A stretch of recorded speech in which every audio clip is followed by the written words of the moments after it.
are so many different kinds of chisels out there that it can make your head explode. And I like to simplify things to make it easier. And so I know that the chisel mafia are going to be after me for what I'm about to say, but so be it. I like to keep things in very discrete categories by use. So I think of a broad category of chisels as bench chisels. And these are my bench chisels right here.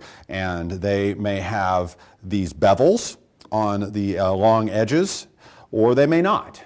But they are still always at the bench, which is why they're called bench chisels.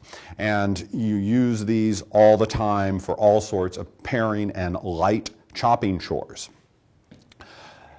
The next chisel that you're going to want to look at is the paring chisel.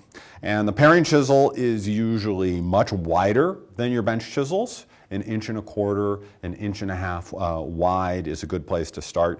And this is an excellent tool for making that first class saw cut that we did earlier, in cutting that shoulder line with the wide tool so that the saw has a nice track to follow.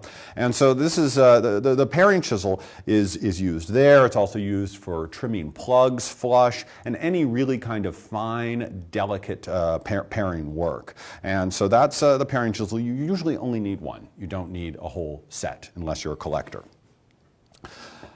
The next chisel is a traditional English mortiser, and it is designed for very heavy work, and it can take a lot of levering, it can take a lot of chopping, and can work in dense woods, and can go very deeply. So this is the style that you'll see. Some people call it a pig sticker, which isn't its traditional name, but it does sort of look like a really ugly knife.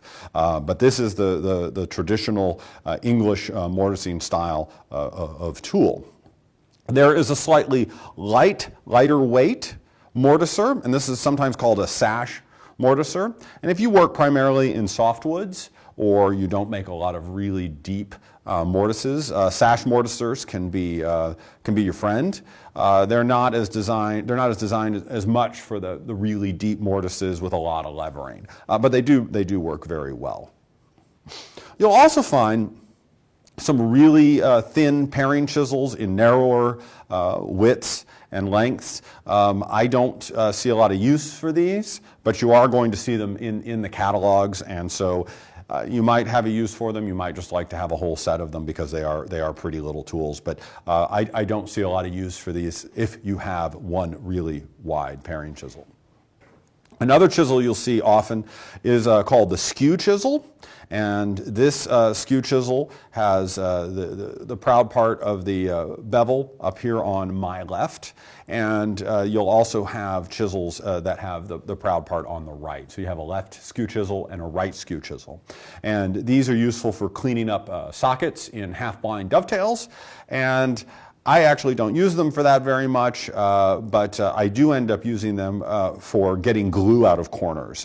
They do very well at that, but you do have to keep them wiped down.